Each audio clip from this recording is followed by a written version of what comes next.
السلام عليكم ورحمة الله وبركاته. إن الحمد لله نحمده ونستعينه ونستغفره ونعوذ بالله من شرور أنفسنا ومن سيئات أعمالنا. من يهده الله فلا مضل له ومن يضلله فلا هادي له. ونشهد أن لا إله إلا الله الحي القيوم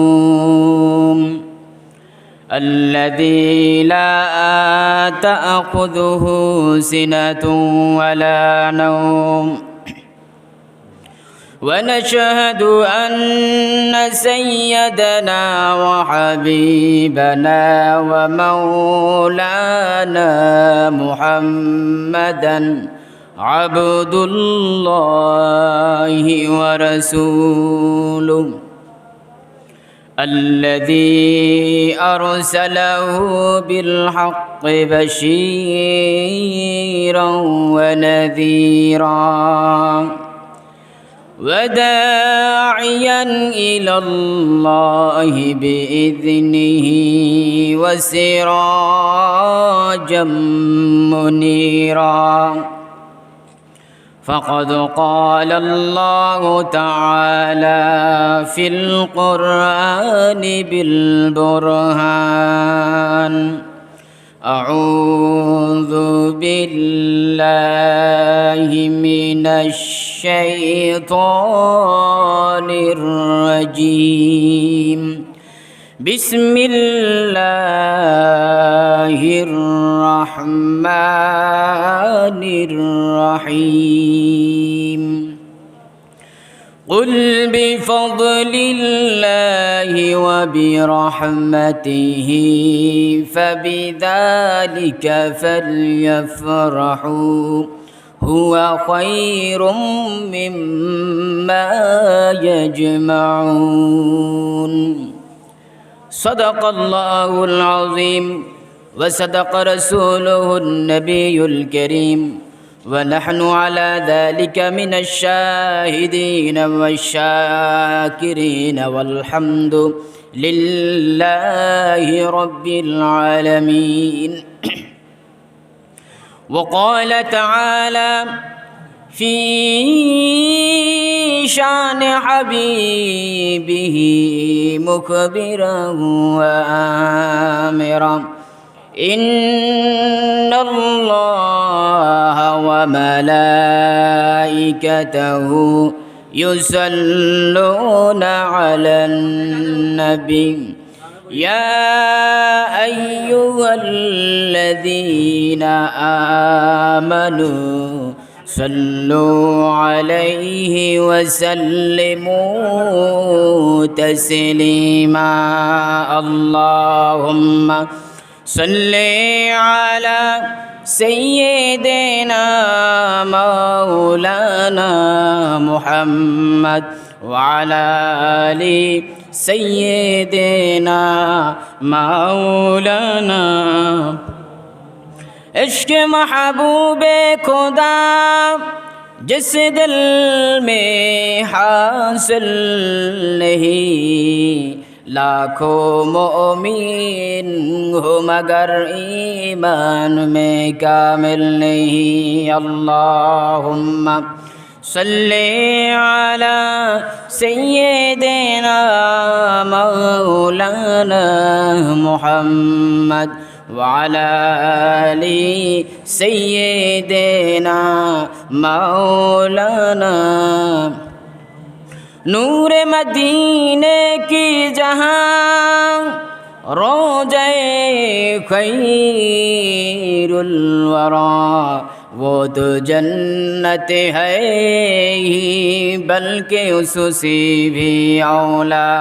अल्लाहुम्मा सल्ली अला سيدنا مولانا محمد وعلى آل سيدنا مولانا بلغ العلا بكماله كشف الدجى بجماله حسنت جميع خصاله صلوا عليه उतर कर गारे हेरा से सुए कौम आया उतर कर गारे हेरा से सुए कौम आया और के नस्खे के मियाँ सतलाया बलागल उला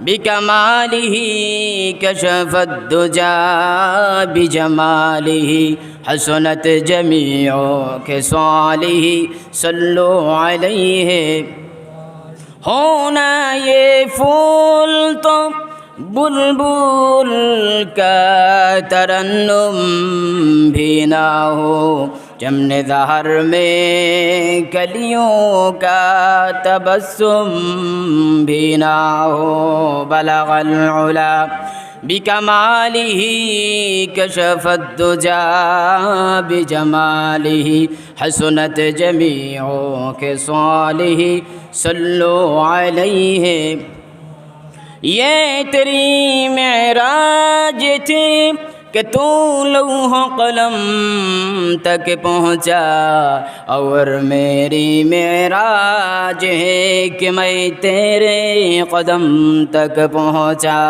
बलगल उला बिकमालिही कशफत दुजा बिजमालिही हसनत जमीओ खिसालिही सल्लु अलैहि उपस्थित আজকের এই মুনাব্বার মুতাবাররাক শ্রীমণ্ডিত প্রাণবন্ত এই ইয়াউমুল ফিতর ঈদের নামাজে সমবেত যারা হয়েছেন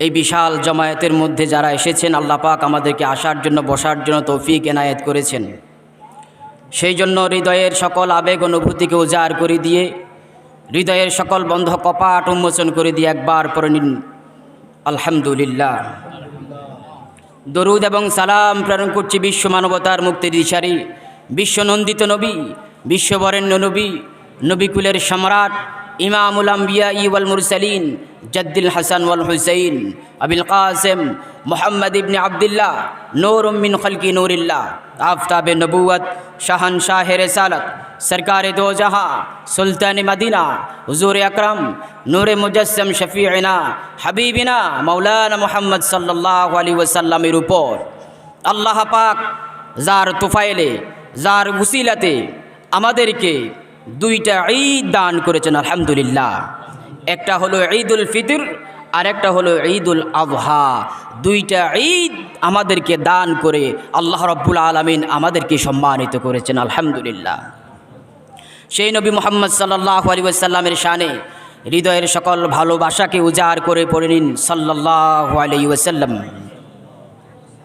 প্যারা হাজিরিন ঈদ প্রতি বছর একবার করে আমাদের সামনে আগমন ঘটেন একবার করে আমাদের সামনে আগমন হয় এই জন্য ঈদকে ঈদ বলা হয় ঈদ শব্দের অর্থ হচ্ছে বারবার ফিরে আসা আদা ইয়াউদু ঈদ যার অর্থ হলো বারবার যেই জিনিসটা ফিরে আসে এই জিনিসকে আরবিতে বলা হয় ঈদ যেহেতু ঈদুল ফিতর ঈদুল আযহা প্রত্যেক বছর বারবার আমাদের মাঝে তাশরীফ আনেন এই জন্য ঈদকে ঈদ বলা হয় ঈদের আরেকটি পারিভাষিক শব্দের অর্থ হলো ঈদ শব্দের অর্থ আনন্দ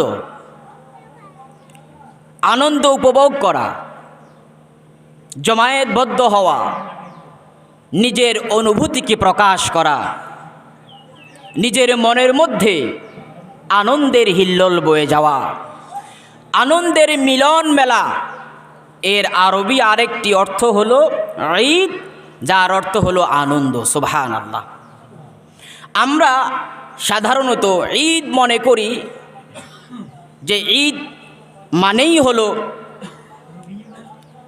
নতুন জামা কাপড় পরিধান করা। ঈদ মানেই হলো বেপরদায় চলাফেরা করা, নিজের চেহারা সুরত মানুষকে প্রদর্শন করা। আমরা মনে করি ঈদ মানেই হলো বাজি ফুটানো। আমরা মনে করি ঈদ মানেই হলো রাস্তা রাস্তায় ঘোরা, এটা মানে আনন্দ। আসলে ঈদ মানে এমন কিছু নয়। গতকালকে যেই পরিমাণ বাজি ফুটানো হয়েছে সারা দেশে, আমার মনে হয় হিন্দুদের 12 মাসে 13 পূজা, যাদের ট্রেডিশন হলো, যাদের সভ্যতাই হলো বাজি ফুটানো, এটা তাদের ধর্মীয় একটা অংশ। অথচ 12 মাসে 13 পূজাতে যেই পরিমাণ বাজি তারা ফাটায় নাই, আমাদের মুসলমানের বাচ্চারা, মুসলমান সমাজের সন্তানরা তার চাইতে শতগুণ বেশি বাজি কালকে রাত্রে ফুটাইছে। নাউজুবিল্লাহ। আমরা গার্জিয়ানরা দায়ী। ছেলেকে আমরা মানুষ করতে পারি নাই। ছেলেকে আমরা কোথায় ছেড়ে দিচ্ছি? মুসলমানদের কৃষ্টি কালচার বাদ দিয়ে, তাদের ট্রেডিশনকে আমরা বাদ দিয়ে ঈদের মতো এরকম গুরুত্বপূর্ণ একটা মহিমান্বিত দিনের মধ্যে আমরা হিন্দুয়ানি কালচারকে আঁকড়িয়ে ধরছি। এটা আমাদের পড়া কপাল,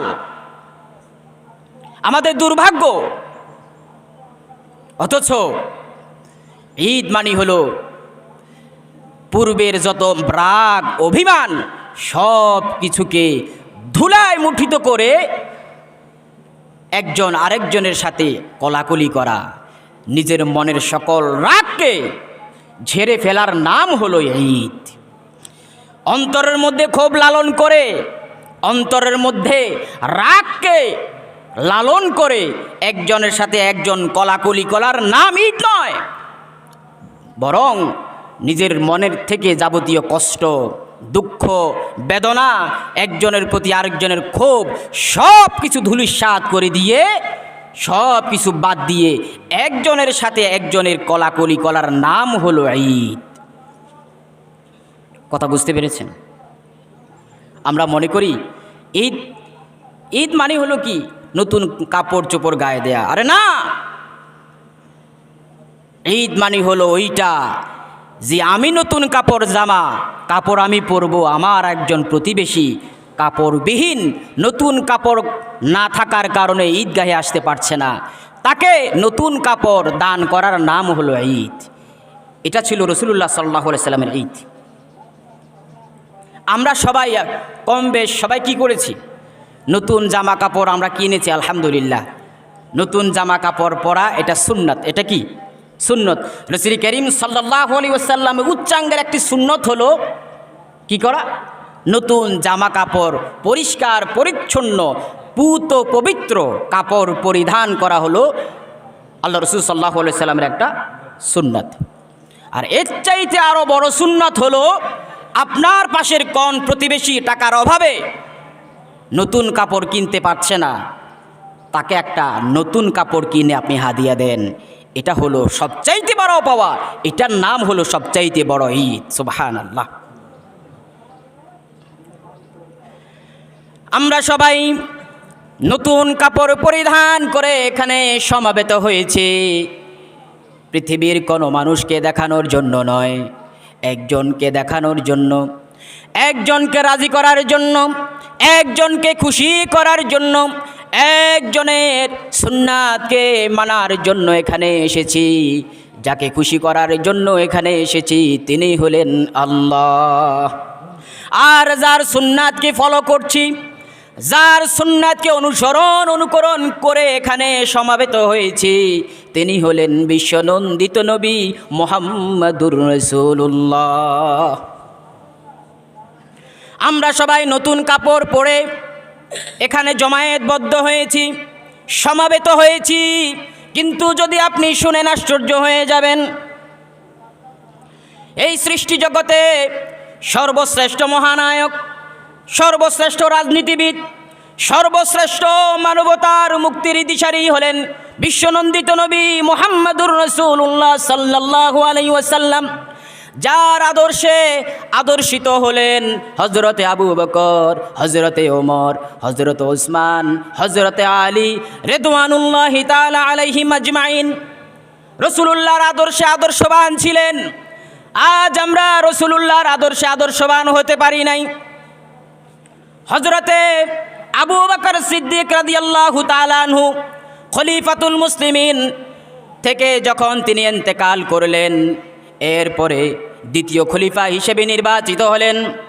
সমগ্র অর্ধজাহানের শাসনকর্তা, যার আঙুলের ইশারায় সমগ্র পৃথিবীর বেশভাগ উঠানামা করে, উঠতে হয়, বসতে হয়, যার কথা শুনলে জালিম এবং ইহুদি নাসারাদের হৃদয়ের মধ্যে কম্পন সৃষ্টি হয়, তিনি ছিলেন হযরতে ওমর ফারুক রাদিয়াল্লাহু তাআলা আনহু। হযরতে ওমর যে রাস্তা দিয়ে হাঁটতেন, শয়তান সে রাস্তা দিয়ে হাঁটতো না। ভিন্ন একটা রাস্তা, ভিন্ন একটা পথ শয়তান অনুকরণ করতেন। যে রাস্তা দিয়া ওমর যেতেন, সেই রাস্তা দিয়া ইবলিস পর্যন্ত যেত না। সেই ওমর ফারুক রাদিয়াল্লাহু তাআলা আনহু, তিনি তখন ছিলেন খলিফাতুল মুসলিমিন। সমগ্র সৃষ্টি জগতের অর্ধেক তিনি শাসন করছিলেন, আর অর্ধ পৃথিবী তার আয়ত্তে ছিল। তারা তাকে কর দিত আর এসে বলতো, আমিরুল মুমিনিন ওমর, আপনি দয়া করে আমাদের দেশে আপনি আক্রমণ করবেন না। আপনি কি চান?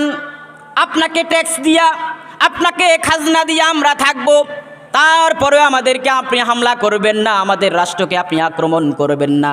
আপনি আপনার সেই যুদ্ধকে মোকাবেলা করার জন্য, আপনার আক্রমণকে ঠেকানোর জন্য কোনো শক্তি আমাদের কাছে নাই। সেই হযরতে ওমর ঈদের দিন দুই একদিন আগে ওমর ফারুক রাদিয়াল্লাহু তাআলা আনহু যখন ঘরের মধ্যে আসলেন, তখন তার বিবি বলেন, খলিফাতুল মুসলিমিন, আপনি তো অর্ধ পৃথিবীর শাসনকর্তা খলিফা। কান্না কণ্ঠে তার স্ত্রী বললেন, ওগো আমার প্রাণের স্বামী খলিফাতুল মুসলিমিন ওমর, আপনার সন্তানরা মাটিতে গড়াগড়ি খায় আর কান্না করে। পাশের প্রতিবেশীর সবাই নতুন কাপড় কিনেছে, তাদের সন্তানরা নতুন কাপড় পরিধান করেছে। ওগো আমিরুল মুমিনিন, আপনার ঘরের সন্তানরা কি নতুন কাপড় পরতে পারবে না? আপনার সন্তানরা কি নতুন কাপড় পরতে পারবে না? আমিরুল মুমিনিন হযরত ওমর বলেন, খলিফাতুল মুসলিমিন, আমি বাইতুল মাল থেকে যেই পরিমাণ পারিশ্রমিক আমি খলিফাকে দেওয়া হয়, এটা তো আমার কাছে এখন আর নাই, শেষ হয়ে গেছে, পরিবারের কাছে ব্যয় হয়ে গেছে, আমার কাছে কোনো অর্থ করি নাই। স্ত্রী বলল, প্রতিবেশীর বাচ্চারা সবাই নতুন কাপড় পরবে ঈদের দিন, আর আপনি অর্ধ পৃথিবীর শাসনকর্তা খলিফাতুল মুসলিমিন হয়ে আপনার বাচ্চাদের গায়ে থাকবে ছেঁড়া কাপড়, তা হতে পারে না।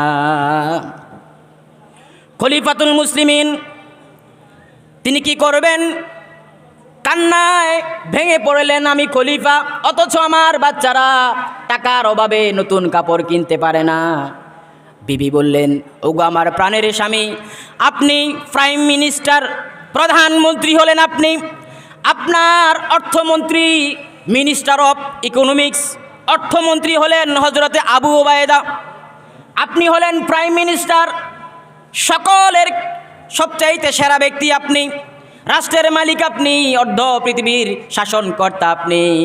আর আপনার সে অর্ধ পৃথিবীর শাসনকর্তাদের মধ্যে গুরুত্বপূর্ণ ব্যক্তি হলেন মিনিস্টার অফ ইকোনমিক্স, অর্থ মন্ত্রণালয়ের মন্ত্রী হযরতে আবু ওবায়দা। আবু ওবায়দার কাছে আপনি পত্র পাঠান অগ্রিম 1 মাসের বেতনের জন্যে।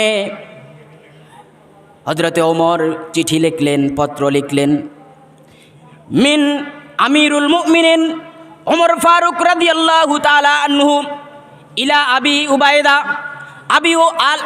আবি ওবায়দার কাছে হযরতে ওমর পত্র পাঠালেন, আমি খলিফাতুল মুসলিমিন বলছি, ওগো অর্থমন্ত্রী, আগামী 1 মাসের অ্যাডভান্স বেতন আমাকে দেওয়া যাবে কিনা? যদি দিতে পারেন, আমি মনে হয় আমার সন্তান স্ত্রীদের জন্য নতুন কাপড় কিনতে পারবো। চিঠিটা হযরত উবায়দা যখন পেলেন, মাননীয় অর্থমন্ত্রী যখন পেলেন, মিনিস্টার অফ ইকোনমিক্স যখন পেলেন, তিনি কান্নায় ভেঙে পড়লেন। কি বলে, অর্ধ পৃথিবীর শাসনকর্তা হযরতে ওমরের ঘরে টাকা নাই, তার বাচ্চাদের কেনার জন্য, তার বাচ্চাদের কাপড় কেনার জন্য অর্থ ওমরের কাছে নাই। কি আদর্শ রাসূলুল্লাহ পৃথিবীর জমিনে স্থাপন করলেন। সুবহানাল্লাহ। আমাদের কাজ হলো কিভাবে বক্ষণ করব, কিভাবে আমি পাবো, আমি খাবো, শুধুই আমি খাবো আর কেউ খেতে পারবে না। এটা হলো আমাদের আদর্শ। আর রাসূলুল্লাহর আদর্শ হলো নিজে না পরে পরকে অন্যকে পরিধান করা, নিজে না খেয়ে অন্যকে খাওয়ানো। এটা হলেন বিশ্বনবী মুহাম্মদুর রাসূলুল্লাহর আদর্শ।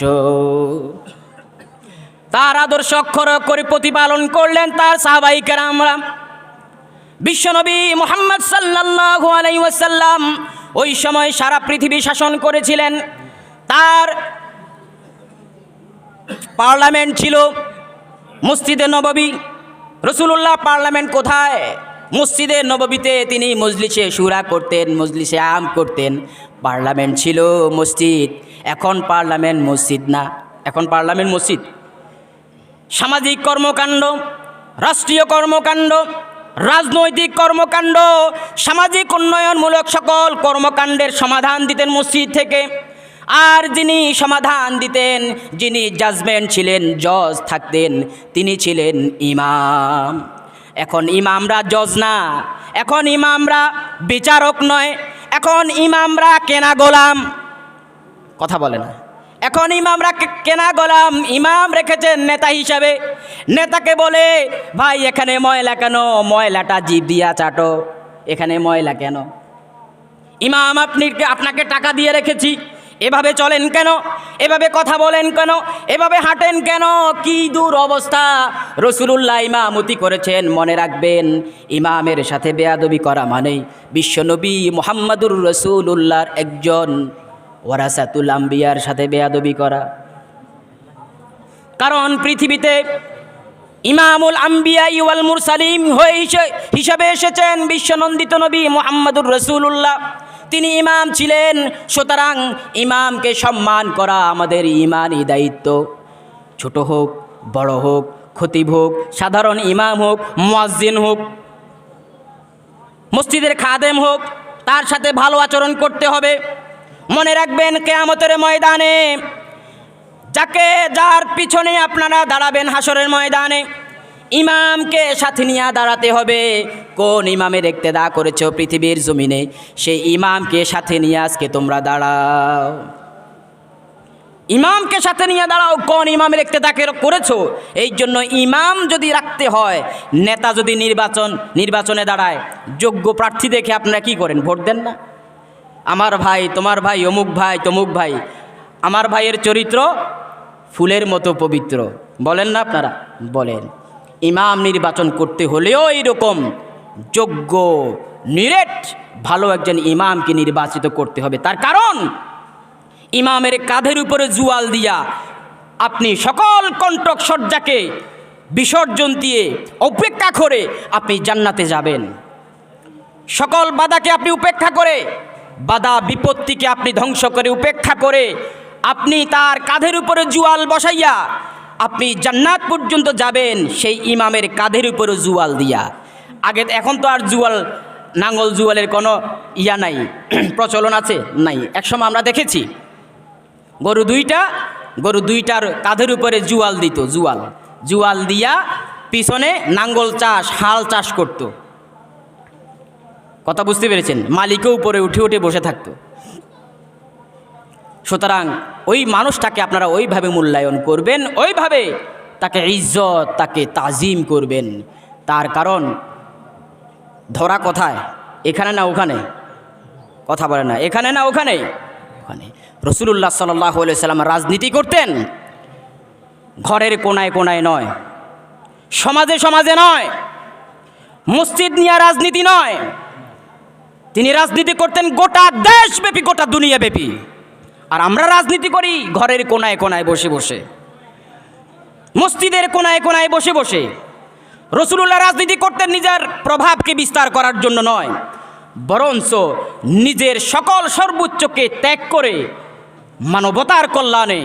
মানবতার কল্যাণে তিনি কাজ করতেন।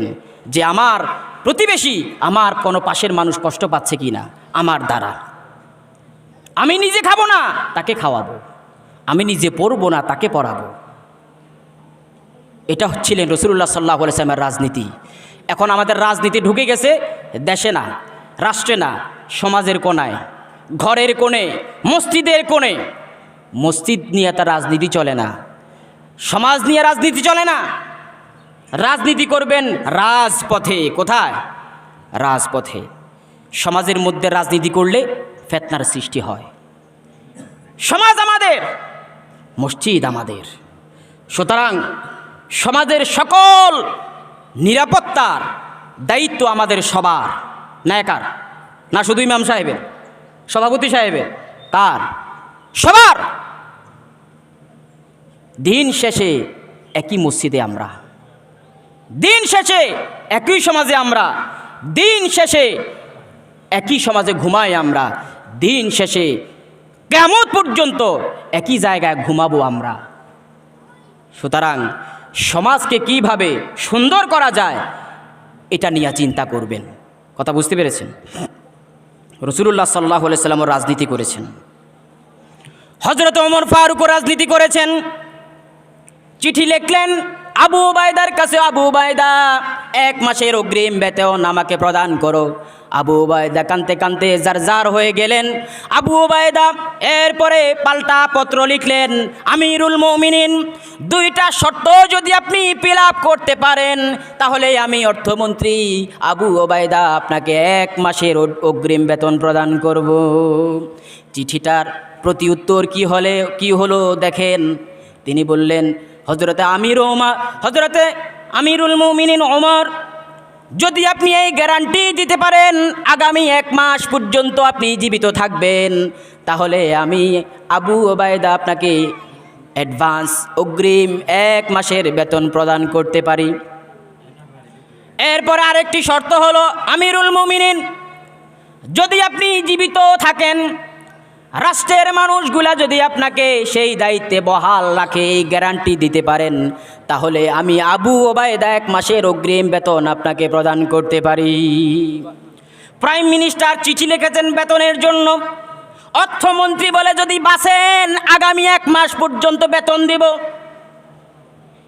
এটা যদি বর্তমান প্রেক্ষাপটে যদি হতো তাহলে অর্থমন্ত্রীর গাল থাকতো না, স্যান্ডেলাইজ করে দাঁত পড়তো একটানে এক জায়গায়, গাল থাকতো আরেক জায়গায়। অর্থমন্ত্রীর মুখের দাঁত থাকতো এক জায়গায় আর গাল থাকতো কোথায়? আরেক জায়গায়। প্রাইম মিনিস্টারকে এইভাবে প্রশ্ন করা।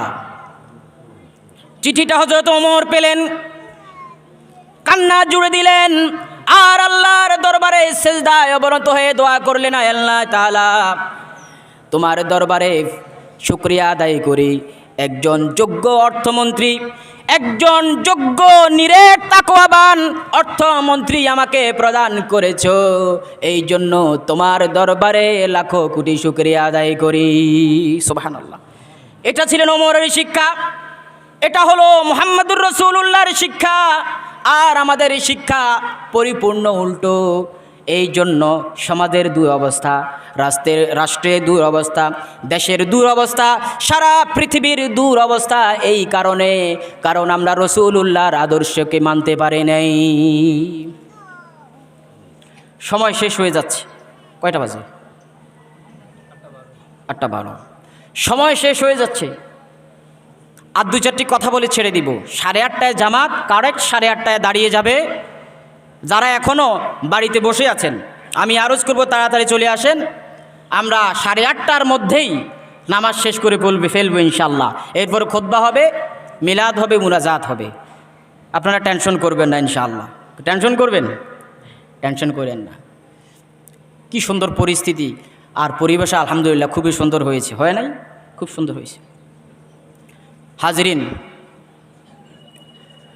হযরত ওমর এইভাবে তিনি ঈদ উদযাপন করেছেন।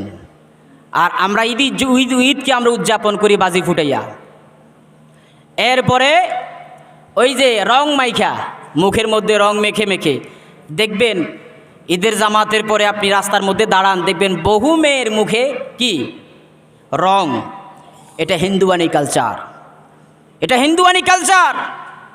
আর মা বোনদের ঈদ হলো মার্কেটে গিয়ে গিয়ে পর পুরুষের সাথে ধাক্কা খেয়ে নতুন কাপড় কেনা, এটা হচ্ছে মা বোনদের ঈদ। মাআযাল্লাহ, আস্তাগফিরুল্লাহ। ঈদ মানে এটা নয়।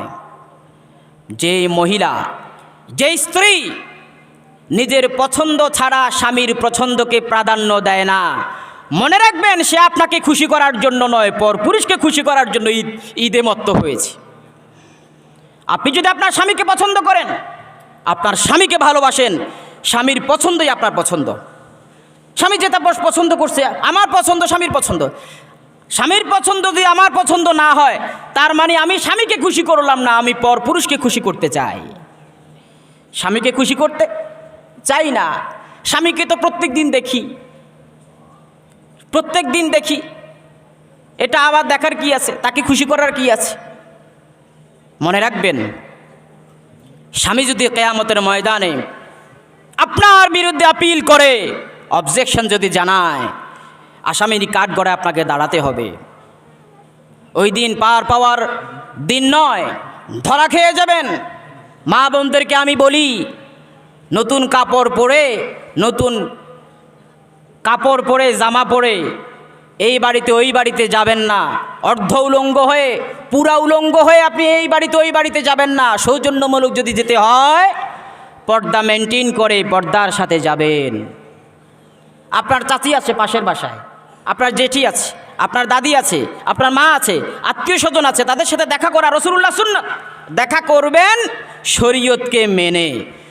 শরীয়ত বহির্ভূত কাজ করে দেখা করা হারাম।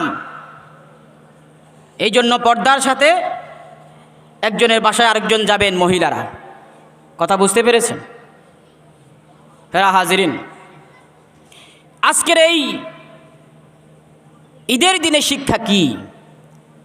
ঈদের দিনের মেইন যেই শিক্ষা, সেটা হলো আজকের এই দিনটা পুরস্কার বিতরণের দিন। আর এই পুরস্কার বিতরণের দিনে কি পুরস্কার আপনি পেলেন, এটা হচ্ছে মুখ্য বিষয়। আজকে এটাকে আসমানের ফেরেশতারা, আকাশে যারা আছেন তারা ঈদ বলে না, আজকে তারা এটাকে বলে ইয়াউমুল জাযা, পুরস্কার বিতরণের দিন। সুবহানাল্লাহ। কি বলে? পুরস্কার বিতরণের দিন। ইয়াউমুল ঈদ বলে না, বরং বলে ইয়াউমুল জাযা, পুরস্কার বিতরণের দিন হচ্ছে আজকের এই দিন। বিশ্বনন্দিত নবী মুহাম্মদ সাল্লাল্লাহু আলাইহি ওয়াসাল্লাম তিনি বলেন, রমজান যখন শেষ হয়ে যায় আর মানুষগুলা যখন সকালবেলা ঈদের নামাজ পড়তে যায়, প্রত্যেকটি রাস্তার মাথায় মাথায়, প্রত্যেকটি রাস্তার মোড়ে মোড়ে আল্লাহর জান্নাতি রহমতের ফেরেশতারা দাঁড়িয়ে যায় আর বান্দাদেরকে ডেকে বলেন, আহলান সাহলান, চলে আসো কল্যাণের দিকে, চলে আসো মাগফিরাতের দিকে, চলে আসো নাজাতের দিকে। আজকে তোমার জন্য মহা পুরস্কারের ব্যবস্থা করা হয়েছে, সুতরাং এদিক সেদিক তোমরা যেও না। ঈদের নামাজে শামিল হয়ে যাও, ঈদগাহে চলে যাও। যেহেতু তুমি 1 মাস পর্যন্ত সিয়াম সাধনা করেছো, আল্লাহ রব্বুল আলামিন তোমার উপরে রোজাকে ফরজ করেছে, তুমি 1 মাস পর্যন্ত রোজা রেখেছো, আল্লাহর নাফরমানি তুমি করো নাই। 1 মাস ব্যাপী তুমি তারাবিহের নামাজ আদায় করেছো, একদিনও তুমি বাদ দাও নাই। আল্লাহর সন্তুষ্টির জন্য তুমি কোরআনুল কারীম তেলাওয়াত করেছো, একদিনও তুমি বাদ দাও নাই। রাত ব্যাপী তুমি তাহাজ্জুদের নামাজ আদায় করেছো, বাদ দাও নাই। মানুষকে খুশি করার জন্য তুমি সিয়াম সাধনা করো নাই, আল্লাহকে রাজি খুশি করার জন্য তুমি রোজা রেখেছো। যাবতীয় নেক আমল তুমি 1 মাস পর্যন্ত করেছো। 1 মাস পর্যন্ত তুমি পরীক্ষা দিয়েছো, পরীক্ষায় তুমি উত্তীর্ণ হয়েছো, আর পুরস্কার হিসেবে তুমি আল্লাহ পাকের জান্নাত পাবা। সুতরাং এদিক সেদিক যেও না, তোমরা ঈদগাহে যাও, ঈদের নামাজ আদায় করো, আর নাজাতের পুরস্কার নাও, জান্নাতের সার্টিফিকেট নিয়ে যাও। আজকে ইয়াউমুল জাযা, পুরস্কার বিতরণের দিন। কেউ যদি 1 মাস পর্যন্ত পরীক্ষা দেয়, এক্সাম দেয়, আপনারা দেন নাই, পরীক্ষা দিয়েছেন, এক্সাম দিয়েছেন, কিন্তু যখন ফলাফল দিবে, পুরস্কার হাতে তুলে দিবে, ওই দিন আপনি নাই, ওই দিন আপনি নাই। কি হলো? আপনার জন্য পুরস্কার বসে থাকবে? বসে থাকবে না। পুরস্কার হাতে হাতে দিবেন। সুবহানাল্লাহ বলবেন না? পুরস্কার হাতে হাতে দিবেন। কুরাইশ আপনাকে হাতে হাতে দিবে। 1 মাস পর্যন্ত আপনি সিয়াম সাধনা করেছেন, 1 মাস পর্যন্ত আপনি কিয়ামুল লাইল করেছেন, কোরআনুল কারীম তেলাওয়াত করেছেন, নেক আমল করেছেন, মিথ্যা কথা বলেন নাই, সকলখড়ি করেন নাই, জেনা করেন নাই, সুদ খান নাই, হারাম খান নাই, ঘুষ খান নাই, যাবতীয় অনৈতিক কোনো কর্মকাণ্ডে আপনি লিপ্ত ছিলেন না।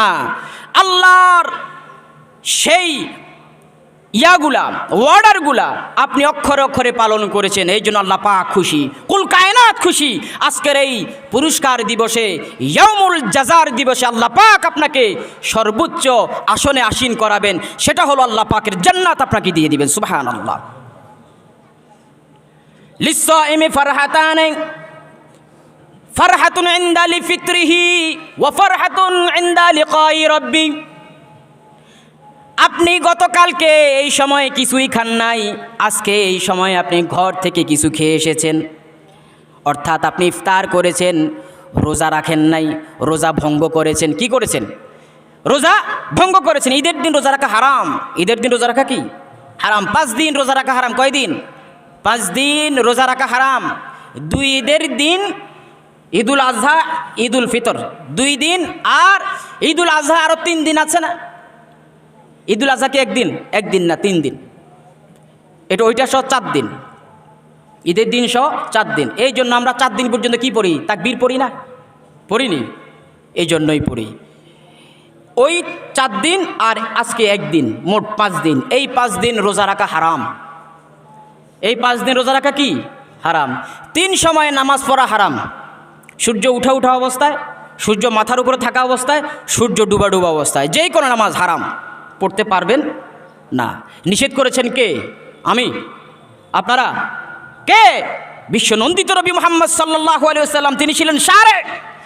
যাই বলেন তাই শরীয়ত। সুবহানাল্লাহ। যাই বলেন তাই শরীয়ত, গোটা জিন্দেগি শরীয়ত।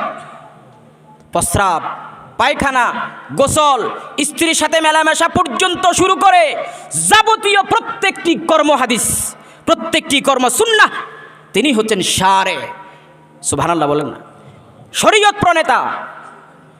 মানুষ মারা গেলে কান্না করা নাজায়েজ ছিল।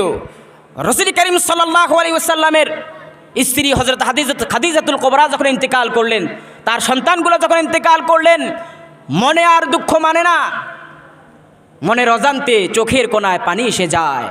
আল্লাহ পাক এটাকে শরীয়ত করে দিয়েছেন যে পানি আসা যাবে, হাই হুতাশ করে চিৎকার করে কান্না করা যাবে না।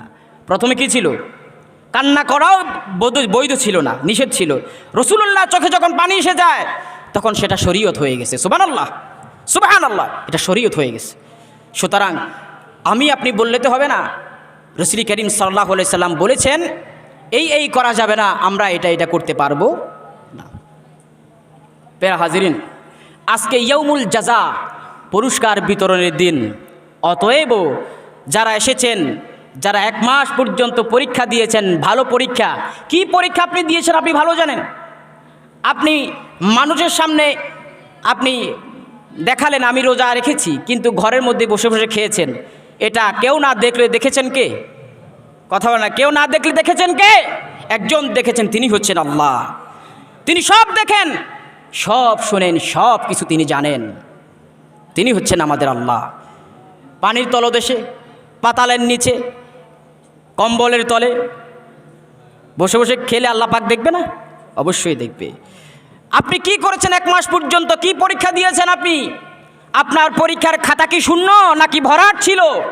আজে বাজে লেখে পূরণ করেছেন নাকি ভালো লিখে পূরণ করেছেন? আপনি ভালো জানেন। আজকে ইয়াউমুল জাযা, পুরস্কার বিতরণের দিন। পরীক্ষা যদি ভালো দিয়ে থাকেন অবশ্যই ফলাফল ভালো হবে, এতে কোনো সন্দেহ নাই, ঠিক কি না? এতে কোনো সন্দেহ নাই। পরীক্ষা যদি ভালো দেন ফলাফল ভালো হবে। আর এক্সামিনার যিনি, তিনি সাধারণ কোনো, সুবহানাল্লাহ, তিনি কি মানুষ? তিনি সমগ্র মানুষের স্রষ্টা, সমগ্র সৃষ্টি জগতের স্রষ্টা। তিনি হলেন এক্সামিনার, তিনি হলেন জাজমেন্ট। আজকে 1 মাস ব্যাপী পরীক্ষা দিয়েছেন, পরীক্ষার বিচার বিশ্লেষণ যিনি করবেন তিনি হচ্ছেন আল্লাহ, সুবহানাল্লাহ। আল্লাহ ইহসান করবেন আপনার উপরে। যাই মার্ক করেছেন তাই নাম্বার পাবেন, কম বেশি পাবেন না, সুবহানাল্লাহ। লিসাইমি ফারহাতানি, ফারহাতুন ইনদা লিফিত্রিহি ওয়া ফারহাতুন ইনদা লিকাই রাব্বি। রোজা আপনি ভঙ্গ করেছেন, একটা আনন্দ লাগে আজকে ঈদের দিন, সকালবেলা রোজা না রেখে রোজা ভঙ্গ করেছি, এটা একটা খুশি। মনের মধ্যে দক্ষিণা বাতাস বয়ে যায়, মনের মধ্যে আনন্দের হিল্লোল বয়ে যায়। আর একটা খুশি হলো রোজাদার যখন 1 মাস পর্যন্ত ট্রেনিং দেয়, 1 মাস পর্যন্ত পরীক্ষা দেয়, ভালো ফলাফল করে, আর পুরস্কার হিসেবে যখন আল্লাহর জান্নাত যখন তার কিসমতে জুটে যাবে, এরপরে সবচাইতে মহা আনন্দ, সবচাইতে মহা পুরস্কার হলো জান্নাতে আল্লাহ রব্বুল আলামিনের দিদার, সুবহানাল্লাহ। যারা ভালো পরীক্ষা দিয়েছেন নিঃসন্দেহে যদি জান্নাতে যেতে পারেন, স্বয়ং আল্লাহ পাককে চর্ম চক্ষু দ্বারা দেখবেন, সুবহানাল্লাহ। এক নজরে 50,000 বছর পেরিয়ে যাবে, টের আপনি পাবেন না, সুবহানাল্লাহ। ইয়াউমুল জাযা, ইয়াউমুল জাযা শুধু ঈদুল ফিতর নয়, বরং ইয়াউমুল জাযা, পুরস্কার বিতরণের দিন। আজকে মোড়ে মোড়ে ফেরেশতারা কিন্তু বসে আছে, আমি আপনি দেখি না। বিশ্বাস করতে হবে, কি করতে হবে? এটার নাম হলো ঈমান। তারা ডাকতেছে, ওইদিকে যেও না, এইদিকে যাও, নামাজে শরীক হও, জমায়েতবদ্ধ হও, আল্লাহর কাছে কান্নাকাটি করো। আমরা কান্নাকাটি করি না, আমরা খুশিতে বাগেবাগ, আমরা হাসছি, কত রঙের কত আনন্দ মনের মধ্যে। কিন্তু কবরবাসীরা 3.5 হাত মাটির নিচে, আপনার বাবা, আপনার মা, আপনার আত্মীয় স্বজন সবাই এখানে ঘুমিয়ে, সবাই এখানে আবাদুল আবাদ পর্যন্ত, কিয়ামত পর্যন্ত ঘুমিয়ে থাকবে।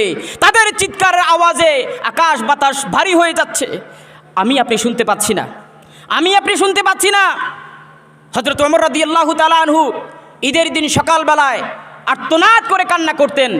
হযরত আবু হুরায়রা বলল, হে আমিরুল মুমিনিন, আপনি তো জান্নাতের সার্টিফিকেট পাওয়া ব্যক্তি। 2 নম্বরে যিনি সার্টিফিকেট পেয়েছেন তিনি হচ্ছেন হযরত ওমর। প্রথমে যিনি পেয়েছেন তিনি হযরত আবু বকর, হযরত ওমর, ওসমান, আলী, আশারায়ে মুবাশশারার 10 জন লোকের মধ্যে দ্বিতীয় স্থানে যিনি, তিনি হচ্ছেন হযরত ওমর।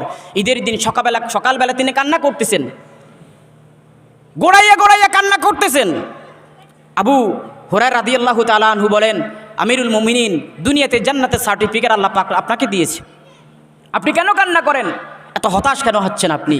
হযরতে ওমর ফারুক রাদিয়াল্লাহু তাআলা আনহু বলেন, যেই আল্লাহ আমাকে জান্নাতের সার্টিফিকেট দিয়েছেন, সেই আল্লাহর অথরিটি আছে সেই সার্টিফিকেটকে ক্যান্সেল করার, সুবহানাল্লাহ। যে আল্লাহ আমাকে সার্টিফিকেট দিয়েছে, ম্যাজিস্ট্রেটের সাক্ষী একটা সিগনেচারের মধ্যে, সার্টিফিকেটের মধ্যে সিগনেচার থাকে না, ম্যাজিস্ট্রেটের থাকে, যারা উপরস্থ রেজিস্টার যারা, তাদের একটা কি থাকে? সার্টিফিকেট থাকে। আপনার জীবনে আপনার পরীক্ষার মধ্যে যদি লাল কালি থাকে, লাল দাগ থাকে, আপনি এক্সাম দিয়েছেন, সেখানে ম্যাজিস্ট্রেটই লিখে দিল এই ছেলেটা নকল করেছে। কি করেছে? নকল করেছে। আপনি পরীক্ষা দিলেন, ঠিক আছে, মার্ক পাবেন, সার্টিফিকেট হবে, ফেক সার্টিফিকেট বানাইতে পারেন, কিন্তু সেটা আসল হবে না। ইচ্ছা করলে আপনার সার্টিফিকেট পর্যন্ত বাতিল করে দিতে পারে। যিনি সার্টিফিকেট দিতে পারেন, সার্টিফিকেট দেওয়ার অথরিটি যার আছে, সেই ইচ্ছা করলে সার্টিফিকেট ক্যান্সেল করতে পারে। হযরত ওমর বলে যে আল্লাহ পাক আমাকে সার্টিফিকেট দিয়েছেন জান্নাতের, সেই ইচ্ছে করলে জান্নাতের সেই সার্টিফিকেট ক্যান্সেল করে দিতে পারেন। আমি তো জানি না আমি আমার গুনাহ মাফ হয়েছে কিনা, 1 মাস পর্যন্ত আমার গুনাহ মাফ হয়েছে কিনা, আমার রোজা আল্লাহর দরবারে কবুল হয়েছে কিনা, আমার দান সদকা আল্লাহর দরবারে কবুল হয়েছে কিনা, রাষ্ট্র পরিচালনার ক্ষেত্রে আমার কোনো ভুল ত্রুটি হয়েছে কিনা, আমার দ্বারা কোনো মাজলুমের উপর জুলুম হয়েছে কিনা, আমার মাধ্যমে কারোর মনে কষ্ট হয়েছে কিনা, আমি তো জানি না। আল্লাহ পাক এই দিন আমাকে ক্ষমা করেছেন কিনা, আমি তো জানি না আল্লাহ পাক আমাকে ক্ষমা করেছে না করে নাই, এই জন্য আমি কান্না করি। সুবহানাল্লাহ। এটা ছিল সাহাবাই কেরামের আদর্শ, রাসূলুল্লাহর আদর্শ। আর আমাদের আদর্শ কোথায়? আজকের এই দিনে অনেকগুলো সুন্নত আছে, হাদিসে প্রায় 11টি সুন্নতের বিষয়টা পাওয়া যায়। প্রথমে 1 নাম্বার সুন্নাত হলো ফজরের নামাজ জামাতের সহিত আদায় করা। ফজরের নামাজ, এখন যদি বলে হাত তুলেন কে কে ফজরের নামাজ জামাতে আদায় করেছেন, হাত বেশি উঠবে না কম উঠবে? হ্যাঁ, বেশি উঠবে। অনেকে ফজর নামাজ পড়েই নাই, ফজরের নামাজ পড়েই নাই। আর সেই আজকে ইয়াউমুল জাযাতে পুরস্কার নিতে আসছে, পরীক্ষা তো ফেল করছে, হ্যাঁ, কয়েকটা লেটার নিয়ে ফেল নাকি ফেল মারছে। প্রথম কি জামাতের সাথে ফজর নামাজ পড়া, এটা প্রথম সুন্নত। এরপরে সুন্নত কি সকালবেলায় গোসল করবেন, পুত ও পবিত্র হয়ে যাবে, এটা আর একটা সুন্নত। এরপরে সুন্নাত হলো সকালবেলা খালি পেটে না আসা, কমপক্ষে 3টা বেজোর খেজুর, 1টা 3টা 5টা খেজুর খেয়ে আপনি মসজিদে আসবেন, এটা আরেকটা সুন্নাত। আমরা খেয়েছি তো, রাসূলুল্লাহ সাল্লাল্লাহু আলাইহি ওয়াসাল্লাম খেজুর দিয়ে তিনি ঈদ উল ফিতরে সকালবেলা খেজুর খেয়ে তিনি মসজিদে এসেছেন। আমরা খেয়েছি না? আমরা অনেকেই খায় নাই। সেমাই খেয়েছেন তো, মিষ্টি খেয়েছেন তো, আলহামদুলিল্লাহ সুন্নত আদায় হয়ে যাবে। কথা বুঝতে পেরেছেন? ঈদ উল ফিতরের দিন ভরা পেটে কিছু খেয়ে সুন্নাত হিসেবে খেজুর অথবা মিষ্টি জাতীয় কিছু খেয়ে আসা সুন্নত। ঈদ উল আজহার দিন সুন্নত হলো কি না খেয়ে একদম যেই প্রাণী আপনি কোরবানি করেছেন তা দিয়ে কি করা, খাবার খাওয়া, এটা আল্লাহ রাসূলের সুন্নত। কথা বুঝতে পেরেছেন? এরপরে গোসল করা একটা সুন্নত বললাম। গোসল করার পরে নতুন কাপড় পরিধান করা, সুবহানাল্লাহ, এটা কি সুন্নত। এখন নতুন কাপড় পরিধান করার জন্য হারাম টাকা দিয়ে কিনবেন না হালাল টাকা দিয়ে কিনবেন? এক ব্যক্তি, আমার গল্প মনে যায়, চুরি করে গরু নিয়ে আইসা কোরবান দিয়েছে, চুরি করে গরু নিয়ে আইসা কোরবান দিয়েছে। কোরবান দেওয়ার পরে লোকে বলে, আরে ভাই তুমি তো চোর মানুষ, চুরি করে তুমি গরু নিয়ে আসছো, পরের গরু আইনা তুমি কি করলা, আল্লাহর সন্তুষ্টির জন্য কোরবানি করলা। শেষ, আল্লাহর সন্তুষ্টির জন্য কি করলা, কোরবানি করলা। চোরে বলে কি, আর তুমি তো বেকুব মানুষ, চুরি করছি গুনাহ হয়েছে, কোরবানি দিছি সব হয়েছে, মধ্যখানে গোস্ত আমার লাভ হয়েছে, তুমি তো বুঝো না। এই জন্য হালাল কাপড় দিয়ে কাপড় কিনবেন না হারাম টাকা দিয়া? হালাল টাকা দিয়ে যদি কাপড় পরিধান করে গায়ে দেন সুন্নত আদায় হবে, হারাম দিয়ে পড়লে সুন্নত আদায় হবে না। অনেকগুলা সুন্নত ছিল, সময় তো খুব সংক্ষিপ্ত, আপনারা আসেন নাই, কিন্তু খতিব সাহেব এসেছে 7টায়, আপনারা এসেছেন প্রায় 8টায়। দোষ পরবর্তী একটু পরে বলবেন যে খতিব সাহেব দেরি করছে, খতিব সাহেব আজকে এই করলো সেই করলো। খতিব সাহেব জায়গায় আসবে, খালি মাঠে কি আর ওয়াজ করা যায়? ওয়াজ আপনাদেরকে শোনাবো, কিছু বললে আপনাদেরকে বলবো, বাসকে বলবো নাকি মাইককে বলবো, কাকে বলবো আমি? আপনারা সঠিক সময়ে আসলে সঠিক সময়ে নামাজ হবে। খতিব সাহেবকে চুলকায় না যে নিজের শক্তি খরচ করে বসে বসে কি করা, আপনাকে আমাকে এক্সট্রা হাদিয়া দেন নাকি ওয়াজের জন্য? দেন না। কি দরকার আমার বসে বসে আধা ঘন্টা বেশি 20 মিনিট বেশি ওয়াজ করা, কি দরকার আমার? এমনি স্বাস্থ্য ভাঙা, আমার শরীরে জোর কম, আরও বসি ইয়া করলে ঝামেলা না। আল্লাহ পাক আমাদেরকে সঠিক সমুজ দান করুক। 1 মিনিট কথা বলবো কিভাবে নামাজটা আদায় করে, জানার দরকার আছে না? আমরা প্রথমে নিয়ত, বাংলা পারেন আরবি পারেন, যেমনি